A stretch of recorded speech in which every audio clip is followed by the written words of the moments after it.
Yahobu, Bapak Ibu Pendeta, Sinenge, Majelis dan warga Gereja Amin, ini adalah channel YouTube Sinode Gereja Amin. Karena itu, bagi yang mencintai Gereja Amin, tontonlah, subscribe, like, dan bagikan. Gereja Amin yang tangguh, mandiri, dan peduli. Tuhan Yesus memberkati.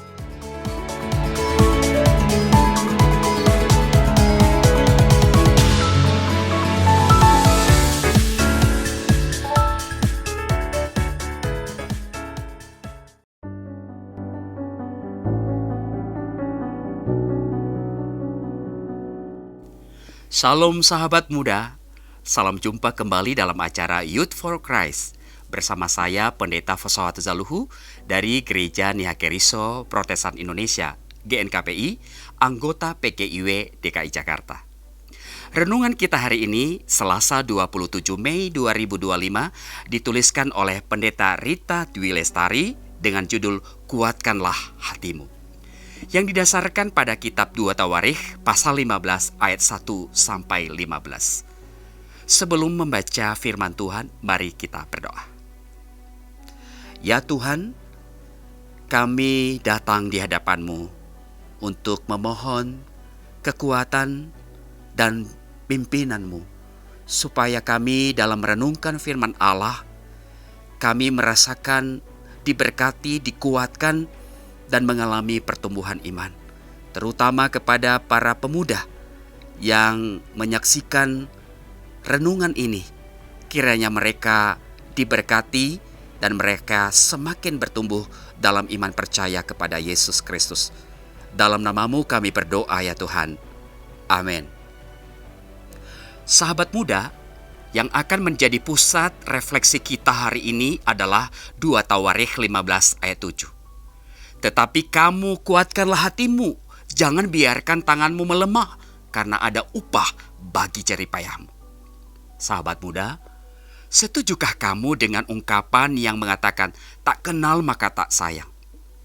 Ketika berkenalan dengan seseorang, kita bisa terkesan dengan kebaikan dan kelebihannya. Namun semakin mengenal, kita juga tahu kekurangannya yang menjengkelkan. Ketika masuk ke dalam suatu lingkungan yang baru, seperti kelompok hobi atau pekerjaan, mungkin awalnya kita merasa excited. Namun, ketika kita mengetahui persoalan, kesulitan, dan kekurangan yang ada, apakah kita masih tetap merasa bersemangat untuk berada dalam lingkungan itu? Bagaimana mungkin bisa tetap bersemangat, apalagi menyayangi, jika mengetahui kebobrokannya? Nggak kuatlah. Ketika masuk ke dalam suatu lingkungan yang baru, seperti kelompok hobi atau pekerjaan, mungkin awalnya kita merasa excited. Namun ketika kita mengetahui persoalan, kesulitan, dan kekurangan yang ada, apakah kita masih tetap merasa bersemangat untuk berada dalam lingkungan itu? Bagaimana mungkin bisa tetap bersemangat, apalagi menyayangi, jika mengetahui kebobrokannya? Nggak kuatlah.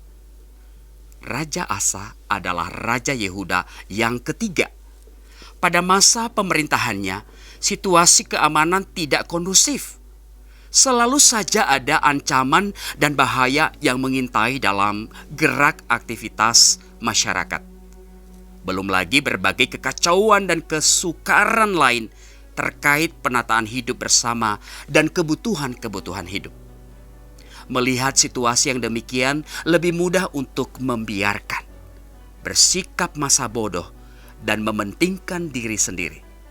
Namun firman Tuhan dinyatakan kepada Raja Asa melalui Nabi Azaria. Raja Asa diminta untuk menguatkan hati, membulatkan tekad, dan membangun komitmen untuk menata kembali kehidupan umat Allah. Untuk itu, langkah yang diambil oleh Asa adalah kembali kepada Allah. Mengajar umat untuk hidup dalam perjanjian Tuhan, hidup berdasarkan hukum-hukumnya.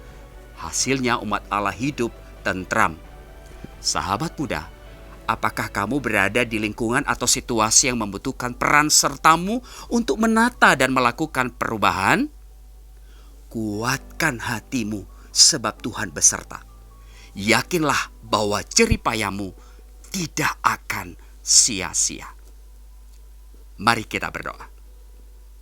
Ya Tuhan, kami bersyukur atas firman Allah yang menjanjikan bahwa Allah menyertai, menguatkan kami, dan kami terus melakukan kebaikan, kebenaran, keadilan seperti perintah-Mu saat ini. Mampukan kami dan seluruh para pemuda-pemudi supaya mereka menjadi orang-orang yang taat pada firman Allah. Di dalam nama Yesus kami berdoa. Amin.